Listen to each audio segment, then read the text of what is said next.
গতকালকে গণেশ নামের এক কুলাঙ্গার বলবো আমি, বদমাইশ। গতকালকে গণেশ নামে একটা ছাত্র নামের কলঙ্ক, শিক্ষকের সামনে কেমনে কথা বলতে হয় এই আদবটুকুও জানে না। চাপড়ায় চাপড়ায় কথা বলে। যে লোক তার শিক্ষক এবং বাপ মাকে সম্মান করতে জানে না, সে হচ্ছে পৃথিবীর সবচেয়ে নিকৃষ্ট মানুষ। যার আদব নাই তার কিছু আছে? তার চেয়ে বড় অসহায় পৃথিবীতে কেউ আছে? তাহলে আপনার নেতা কি গণেশ হবে না মোহাম্মদ হবে? জোরে বলেন বলেন, আপনার নেতা গণেশ না মোহাম্মদ? আমার নেতা হবেন মুহাম্মদ সাল্লাল্লাহু আলাইহি ওয়াসাল্লাম। তিনি কেমন ছিলেন? মুহাম্মাদুর রাসূলুল্লাহি ওয়াল্লাযীনা মাআহু আশিদ্দাউ আলাল কুফফারি রুহামাউ বাইনাহুম তারাহুম রুকআন সুজদান يبتغون فضلا من الله ورضوانا سيماهم في وجوههم من أثر السجود জোরে বলুন আল্লাহু আকবার। রাসূল কেমন ছিলেন? তিনি অত্যন্ত বিনয়ী ছিলেন, উগ্র মেজাজি ছিলেন না। শিশু যখন তার সামনে দাঁড়াতো, রাসূলের আচরণে মুগ্ধ হয়ে ঘন্টার পর ঘন্টা শিশু রাসূলের সামনে বসে থাকতো। আমার নবীজির সামনে কেউ কষ্ট পেয়ে বিদায় নিয়েছে এমন কোন ব্যক্তির আগমন পৃথিবীতে হয় নাই। রাসূল যাকে কষ্ট দিয়েছেন এমন বিনয়ী মানুষ ছিলেন। শিশুর সামনে দাঁড়াতেন, শিশু হয়ে যেতেন। যুবকের সামনে দাঁড়াতেন, যুবক হয়ে যেতেন। স্ত্রীর সামনে দাঁড়াতেন, স্বামী হয়ে যেতেন। নাতির সামনে দাঁড়াতেন, নানা হয়ে যেতেন। যুদ্ধের সামনে দাঁড়াতেন, যোদ্ধা হয়ে যেতেন। শত্রু মোকাবেলায় দাঁড়িয়ে যেতেন, মুজাহিদ হয়ে যেতেন। এমন কোন গুণ, এমন কোন দিক নাই যা তার মধ্যে অপূর্ণ ছিল। আমার নবী বিশ্ব নবী খুব বিনয়ী মানুষ ছিলেন। একদিন আমার নবী এরকম ভরা দরবারে বসে বসে তিনি কথা বলছেন, মাজলিসে বসে বসে কথা বলছেন। আমার নবীজি শুধু কথা বলতেনই না, আবার শুনতেনও। এক সাহাবী সামনে থেকে দাঁড়ায় বলে, হুজুর আমার কিছু কথা আছে, আমি কিছু ওয়াজ করতে চাই। রাসূল বলেন, তুমি কি ওয়াজ করবা বলো। হুজুর আমার ওয়াজ কে লম্বা হয় নাকি, একটু হালকা কথা আছে, কি বলবে বলো। সামনে দাঁড়ায় বলছে, হুজুর আমার লম্বা কথা নয়, জাহেলি যুগের একটা কথা মনে পড়ে গেল। রাসূল বলছেন, কি কথা বলো। হুজুর আমি যখন ইসলাম বুঝি নাই, দিন পাই নাই, কোরআন আমি পাই নাই, দিন পাই নাই, সেই সময় আমি এক মূর্তির পূজা করতাম, দেবতা হিসেবে মানতাম। সেই মূর্তিটাকে বুকে নিতাম, মাথায় নিতাম, সম্মান করতাম, ভাগ্যের প্রতীক মনে করতাম। যেখানে যেতাম সঙ্গে করে নিয়ে চলে যেতাম। হঠাৎ একদিন দূর সফরে যাব, পেশাবের চাপ আসলো, প্রকৃতির চাপ আসলো। করলাম কি, এই মূর্তিটা কোথায় রাখবো, দেবতাটাকে কোথায় রাখবো? যদি যত্রতত্র ফেলে রাখি অসম্মান হয়ে যাবে।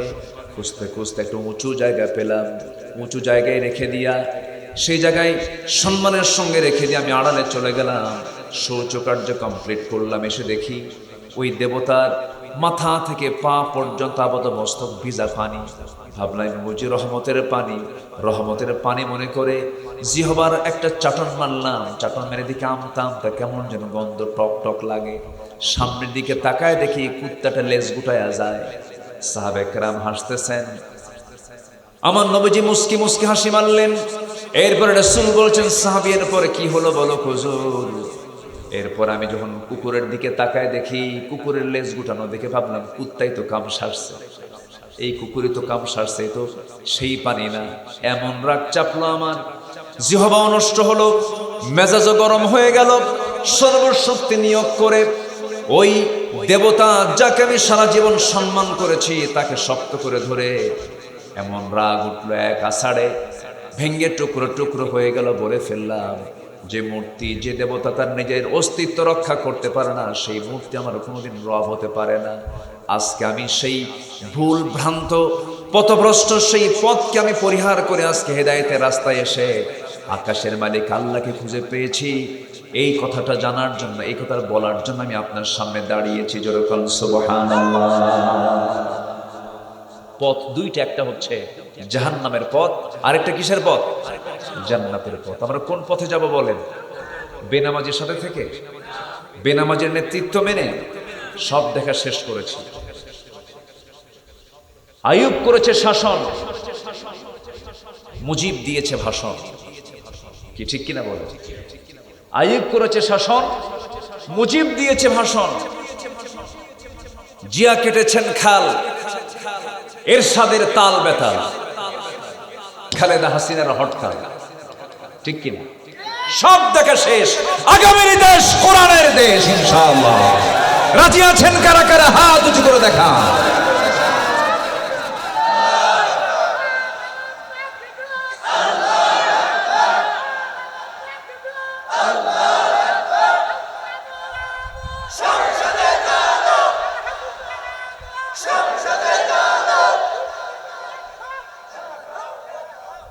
আল্লাহ কবুল করুন। জোরে বলি আমিন, আরো জোরে আমিন। আল্লাহি, আল্লাহর কসম করে বলি, আমি কোনো দলীয় নির্দিষ্ট কোনো দলীয় এজেন্ডা নিয়ে আমি এখানে আসিনি। আমি এসেছি আল্লাহর দলকে সামনে রেখে। কার দল? আমরা কার? আমরা দলও করব কার? জোরে বলেন কার? নামাজ আছে যেখানে আমি আছি, সুদ আছে যেখানে, চাঁদাবাজি আছে যেখানে, জমি দখল যেখানে, পুকুরে বিষ দেয় নাকি এলাকায়? আলহামদুলিল্লাহ, বেশি করে দিবে। অন্যের পুকুরে বিষ দেয়, তারপরে মাছ যেন না থাকে নেপথল দেয়, নেপথল দেয় কাপড়ে, আর এলাকায় দেয় নেপথল পানিতে। মাশাআল্লাহ, খুব বরকত তো। ভাবতেছেন হুজুর জানেন না?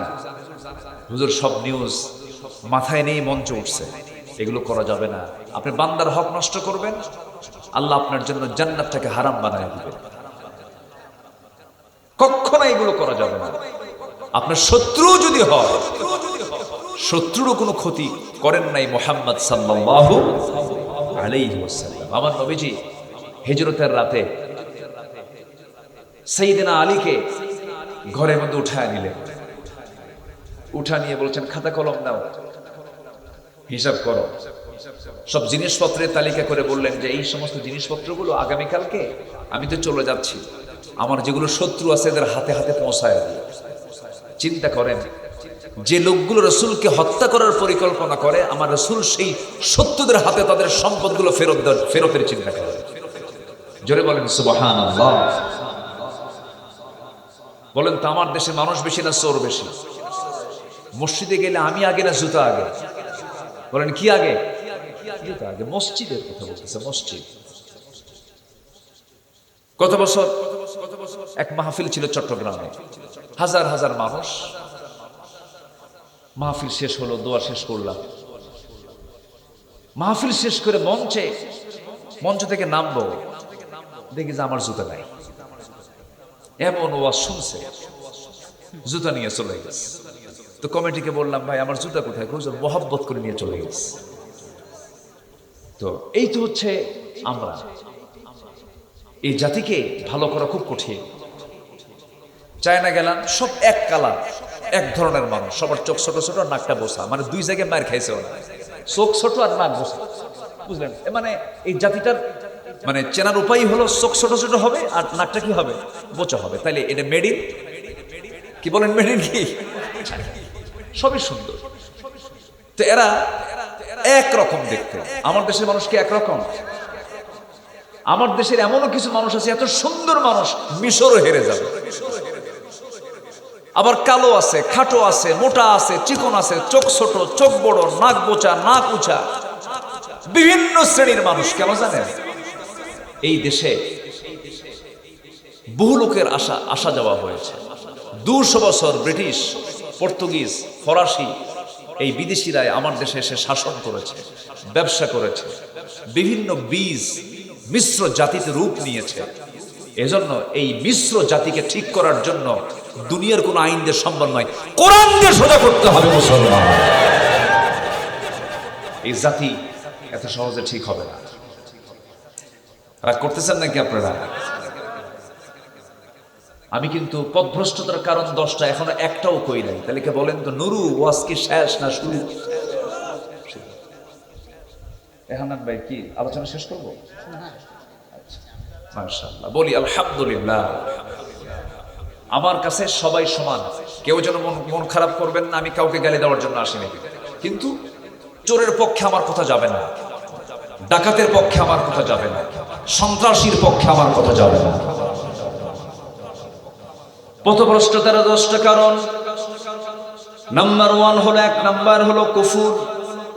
আল্লাহ রাব্বুল আলামিন বলেন, ইন্নাল্লাযীনা কাফারু সাওয়াউন আলাইহিম আ'আযারতাহুম আম লাম তুযিরহুম লা ইউমিনুন খাতামাল্লাহু আলা কুলুবিহিম ওয়া আলা সাম'ইহিম ওয়া আলা আবসারিহিম গিশাওয়া ওয়ালাহুম আযাবুন আযীম।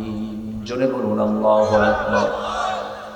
নিঃসন্দেহে যারা কুফরি করেছে তাদেরকে হে রাসূল আপনি ভয় দেখান বা না দেখান, তাদের জন্য উভয় সমান, তাদের এই দাওয়াতে কোনো কাজ হবে না।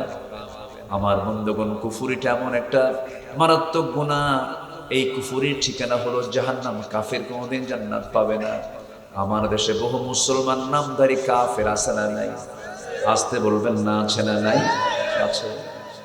নামের আগে মোহাম্মদ লাগানো আছে, কিন্তু সে বিশ্বাসগতভাবে সে মুসলমান হতে পারে না। আল্লাহর আইনকে সে বিশ্বাস করে না, নবীর বিধানকে সে বিশ্বাস করে না, নবীর সুন্নাতকে সে মানতে চায় না, অস্বীকার করে ফেলে। এমন লোক আমার দেশে আছে যারা শরিয়াকে মানতে চায় না। আছে না? শরিয়ত কি মানি না। কোরআন কি? কোরআনের আইন, এটা কোরআন শুধু নামাজে মানবো, সমাজে মানবো না, আইনে চলবে না, প্রশাসন চলবে না, কোর্ট আদালতে কোরআনকে আমরা নিয়ে আসতে চাই না। এমন ধরনের হাজি, নামধারী, লকবধারী আছে না নাই বলেন তো? আছে। আল্লাহর ভাষায় যারা আমার বিধান যারা চায় না, তারা কি মুসলিম না কাফের? এটা কি আমার ফতুয়া না আল্লাহর ফতুয়া? আল্লাহর ফতুয়া। তাহলে ইমানদার হতে হলে সব কিছুতে ইমান আনতে হবে। কোরআন আইনের কিতাব, এতে কোনো সন্দেহ।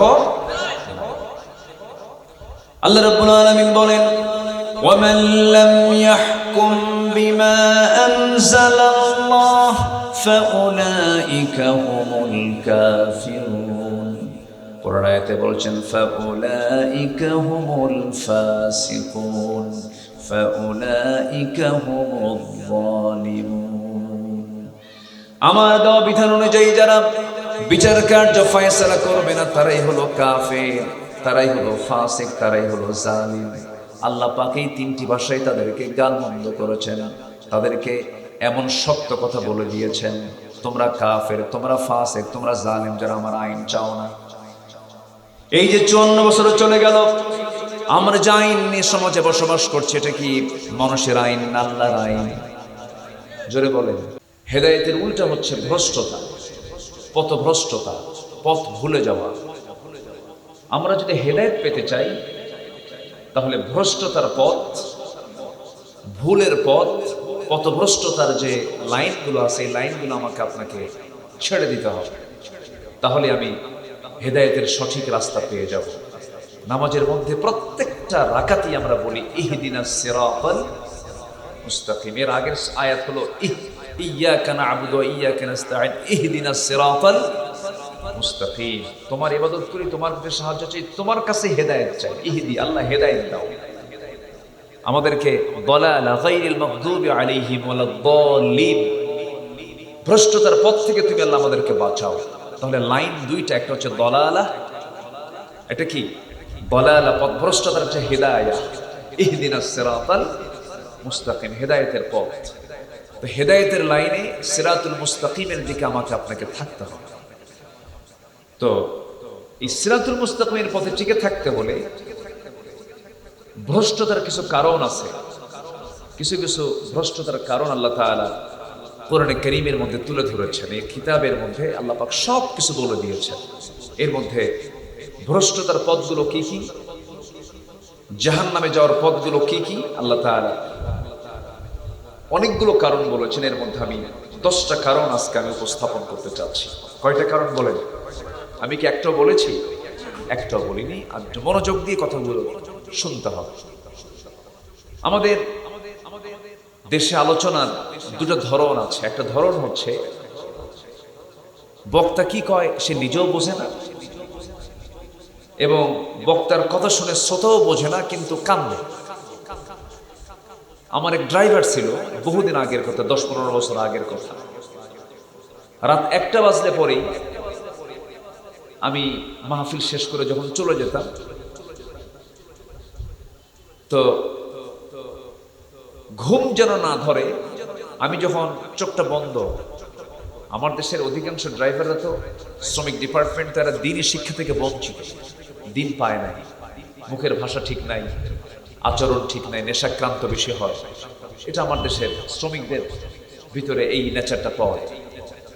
তো যখন সে প্রথম আসে আমার কাছে, দেখি যে রাত 1টা বাজলেই আমি যখন একটু ঘুম ঘুম ভাব, তখন সে গান চালু করে। তো দেশীয় কোনো গান না, হিন্দি গান চালু করে। তো বললাম, তুমি বাঙালি, তুমি দেশের নাগরিক, তুমি গান চালাও কেন? হুজুর ঘুম ধরে তো এই জন্য গান চালাই। কিন্তু বুঝো কিছু হুজুর বুঝি না, কিন্তু তালে মারি। তা আমার দেশের ওয়াজ যে আলোচক কিছু আছে, আলোচকও বোঝে না, শ্রোতাও বোঝে না, কিন্তু মাঝখান দিয়ে কান্দে, কোনো ফলাফল নেই। আমরা এমন কথা শুনবো না, আমরা শুনবো সেই কথা যে কথা শুনলে পরে আমার জীবনের পরিবর্তন আসবে, আখিরাতে আমি জান্নাতের পথ পাবো। জোরে বলি ইনশাআল্লাহ, জোরে বলি ইনশাআল্লাহ। তার আগে আমি একটা প্রশ্ন করতে চাই।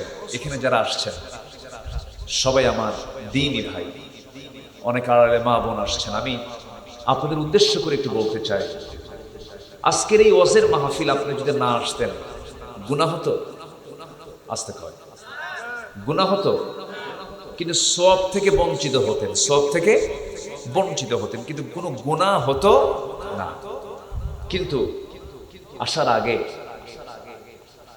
মসজিদের মাইক থেকে একটা আওয়াজ এসেছিল। সে আওয়াজের নামটা কি? আরো জোরে বলেন, আরো জোরে। আজান কে দেয়? মুয়াজ্জিন। আজানটা দিল কি? হাইয়া আলাস সালাহ, নামাজে আসো, কল্যাণে আসো। এই আজানের ডাকে সাড়া দিয়ে মসজিদে অথবা বাড়িতে 4 রাকাত ফরজ নামাজ পড়েছেন কারা কারা? একটু হাত তুলে দেখেন তো দেখি। মাশাআল্লাহ, অনেক অনেক অনেক মাশাআল্লাহ, হাত নামান। আমি খুবই খুশি হলাম যে আজকে আমি নামাজে কিছু শ্রোতা পেয়েছি, বলি আলহামদুলিল্লাহ। কিছু ভাই হাত তুলতে পারেন নাই, তারাও আমার প্রিয়, খুবই কাছে, খুবই আপনজন। আমি আপনাকে আল্লাহি, আল্লাহর কসম করে বলি, যারা হাত তুলতে পারেন না, আমি আপনাকে লজ্জা দেবার জন্য আমি হাত তুলতে বলিনি। কিন্তু ভাই, আজকের এই মাহফিল আপনি যদি না আসতেন, আপনার কোনো গুনাহ হতো না।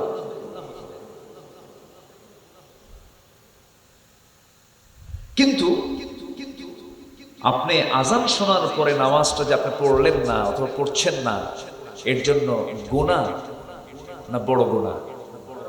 বলেন বলেন, গুনাহ না বড় গুনাহ? বড় গুনাহ, মারাত্মক গুনাহ, যে গুনার কোনো মাফ নাই, যে গুনাহটা সবচেয়ে শক্ত গুনাহ। আপনি কোরআনকে প্রশ্ন করুন, কোরআন তুমি বলো তো জাহান্নামে যাওয়ার কারণগুলো কি কি? কি কি কারণে বান্দা জাহান্নামে যাবে? আল্লাহ রাব্বুল আলামিন এক জায়গায় বলছেন, মা সালাকাকুম ফি সাকার ক্বালু লাম নাকু মিনাল মুসাল্লিন ওয়া লাম নাকু নুতঈমুল মিসকিনা ওয়া কুন্না নাখুযু মা'আল খাইদিন ওয়া কুন্না নুকাযযিবু বিয়াউমিদ্দিন হাত্তা আতানাল ইয়াকিন।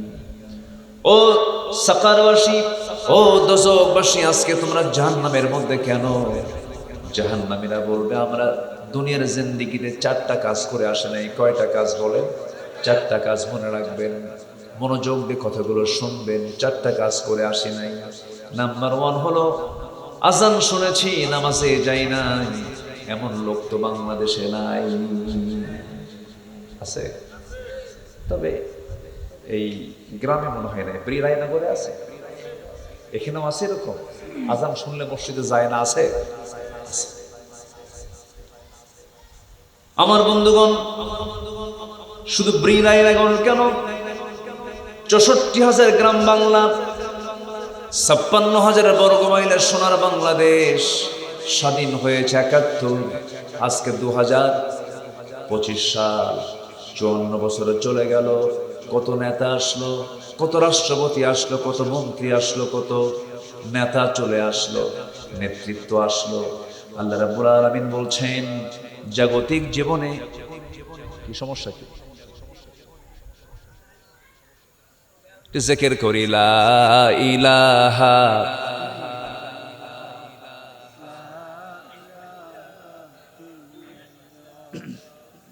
সাউন্ড এত এলোমেলো কেন, ঠিক করেন তো সাউন্ড গুলো, এক এক সময় এক একটা সাউন্ড দেন কেন, কান একটা সাউন্ড দেন। চাচা বসেন, আমি দেখতেছি তো, বসেন।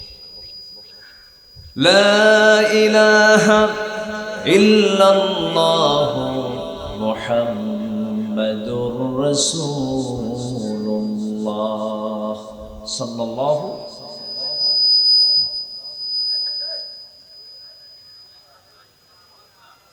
কি বিদ্যুৎ আসছে এখন? আচ্ছা, এখন ঠিক হবে তো নাকি? এতক্ষণ তো অভিযোগ ছিল, এখন ঠিক করে, ঠিক আছে না? আচ্ছা, বলি আলহামদুলিল্লাহ। বিদ্যুৎ চলে আসছে তো এই জন্য বললাম, বেশি জোরে বলার দরকার নেই, আবার যেতেও পারে, এই পর্যন্তই থাক। সম্মানিত ভাইয়েরা, দেশ স্বাধীন হয়েছে কত বছর বলেন তো? 54। এর আগেও একবার স্বাধীন হয়েছিলাম না আমরা? বলেছে আপনারা মনে আছে তো? যারা বয়স্ক তাদের তো মনে থাকার কথা। 71-এর আগেও একবার স্বাধীন হয়েছিলাম, 1947। বলেন 1947, 14 আগস্ট, 15 আগস্ট, হিন্দুস্তান পাকিস্তান হলো না? আবার সেখান থেকে 71 আবার স্বাধীন হলো। আজকে স্বাধীনতার 54 বছর চলছে। বলেন তো, এই দেশে কত সরকার আসলো গেল, কত আইন পাশ হলো, কত বিল পাশ হলো। জাহান্নামে যাওয়ার 1 নাম্বার কারণ কি বলুন তো? নামাজ না পড়া।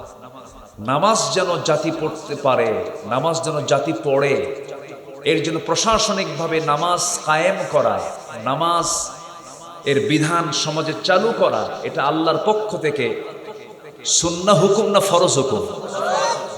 জোরে বলেন, কি হুকুম এটা? কোন সরকার এটা আমার দেশে প্রতিষ্ঠা করছে? হ্যাঁ, আচ্ছা, কারো নামের আগে কি মোহাম্মদ লেখা বাদ আছে? হাজি লেখা বাদ আছে?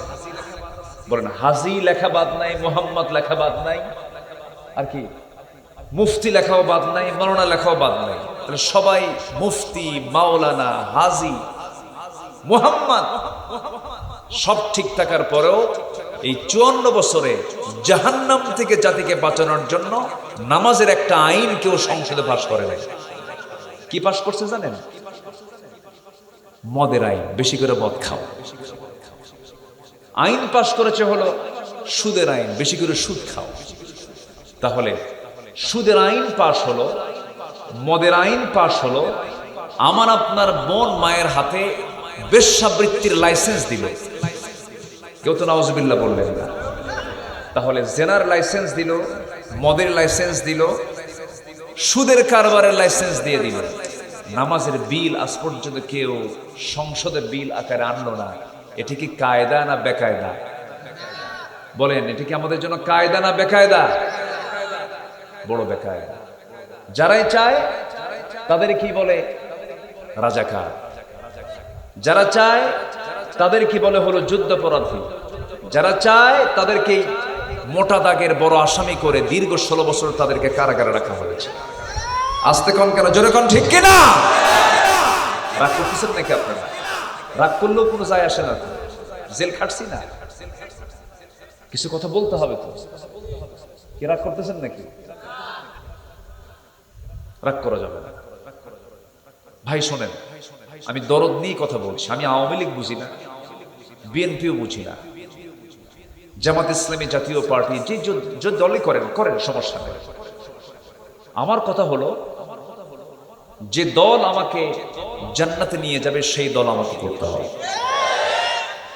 সম্পর্ক কি শুধু দুনিয়ায় শেষ না আখিরাত? আমার বন্ধু সেই হবে যে আমার আখিরাতে কাজে লাগবে। আমার দল সেটাই হবে যে দল আমাকে জান্নাতের দিকে নিয়ে যাবে।